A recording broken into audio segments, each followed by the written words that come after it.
दररोज नवीन या यूट्यूब चॅनलवर तुमचं स्वागत आहे। तर आताची मोठी बातमी, सरकारने कापसाचे भाव वाढवण्यासाठी मोठी घोषणा केलेली होती, परंतु निवडणुका होऊन अद्याप परिस्थितीत कापसाचे भावसुद्धा वाढलेले नाही आणि हे भाव कधी वाढतील ही शेतकऱ्याची आतुरता आणखी वाढलेली आहे। परंतु अद्यापही कापसाचे भाव आणखी वाढलेले नाही। ज्यांनी चॅनलला लाईक आणि सबस्क्राईब केले नसेल आणि व्हिडिओला लाईक आणि चॅनलला सबस्क्राईब करून घ्या, जेणेकरून तुमच्यापर्यंत नवीन व्हिडिओ तुमच्यापर्यंत पोहोचेल।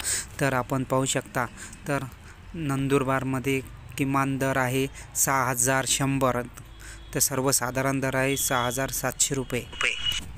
त्याचप्रमाणे सावनेर आवक आहे 400 क्विंटलची, किमान दर आहे 7000, कमाल दर आहे 7000 आणि सर्वसाधारण दरसुद्धा 7000 आहे। त्यानंतरची कोणती बाजार समिती आहे, त्यानंतर आहे महागाव हे आवक आहे 50 क्विंटलची, किमान दर आहे 6000 रुपये, कमाल दर आहे 7000, सर्वसाधारण दर आहे 6500 रुपये। तर कापसाची ही अशा प्रकारे भाववाढ आहे।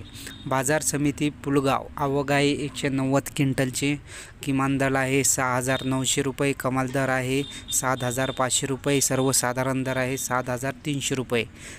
त्याचप्रमाणे पुढील समिती आहे वरोला माढोली, आवक आहे 391 क्विंटलची, किमान दर आहे 7000, कमाल दर आहे 7209, सर्वसाधारण दर आहे 7100 रुपये।